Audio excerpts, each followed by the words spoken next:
Mais alors, donc, je suis toujours dans le registre de la sensibilité, il y a tout ce qu'il écrit sur la laideur de certains bâtiments et sur l'architecture moderne. Dans une chronique de As I Please, il qualifie, il fait une excursion et il décrit l'observatoire de Greenwich et le qualifie de plus affreux monument du monde, alors même que ses constructeurs avaient devant eux l'hôpital de Greenwich construit par Wren et la Queen's House. Et je le cite, à chaque déposé, les architectes de cette masse amorphe avachie sur les sommets de la colline avaient sous les yeux ce bâtiment. Et alors il y a une phrase qui m'a beaucoup frappé, quelle bêtise de la part des Allemands, et on est évidemment dans les années 40, en pleine guerre, quelle bêtise de la part des Allemands d'imaginer que nous, les Britanniques, pourrions perdre le courage devant la destruction de nos monuments historiques. Comme si un quelconque dégât provoqué par les bombes allemandes était susceptible d'égaler ceux que nous faisons si bien nous-mêmes. As though any havoc of the German bombs could possibly equal the things we have done to ourselves.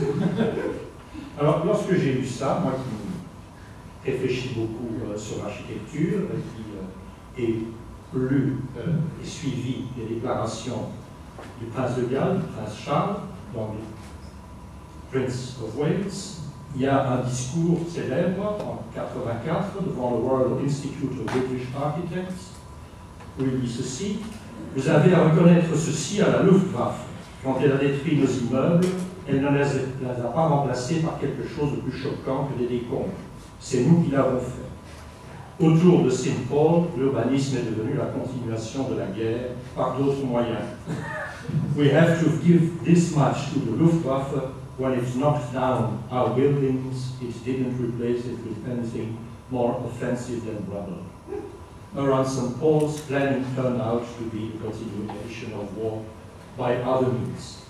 Et là, je ne peux pas m'empêcher, et je vous livre ça tel quel évidemment, mais c'est mon sentiment, qu'il y a une continuité entre George Orwell et le prince de Galles, manifestant tous les deux, sur ce point précis, et probablement sur d'autres, le même esprit conservateur, le souhait de conserver les bonnes et belles choses qui ont été créées par le passé, qui font la joie de l'existence humaine. Voilà.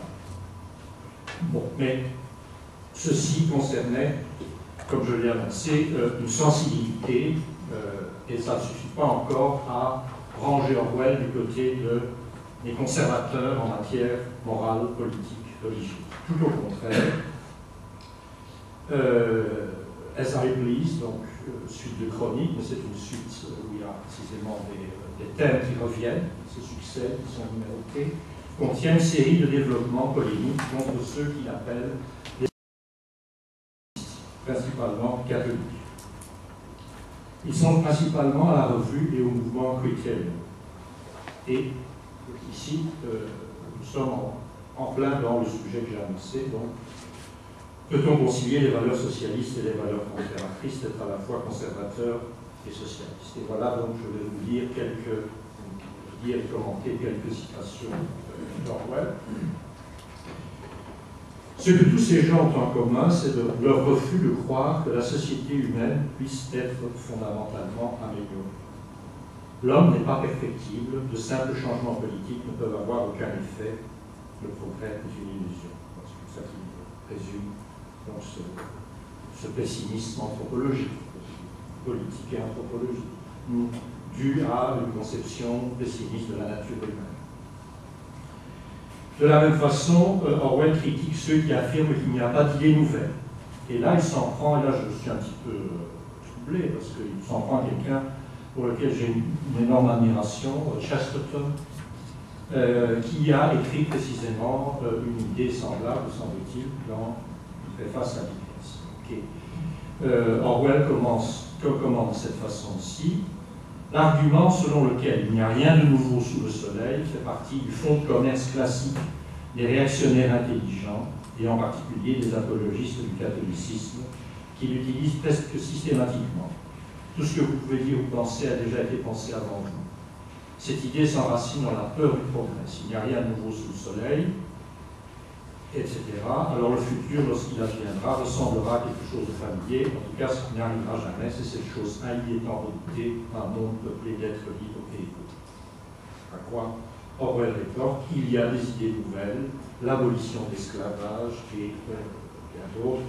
Je suis enclin à lui donner raison sur ce point, tout en indiquant, ce sera notre thème, que la relation, par exemple, entre les valeurs de liberté et d'égalité ne va pas de soi. Un monde peuplé d'êtres humains libres et égaux, mais n'y a-t-il pas un conflit, une difficulté à concilier ces deux valeurs, comme par exemple Tocqueville a pu nous l'indiquer.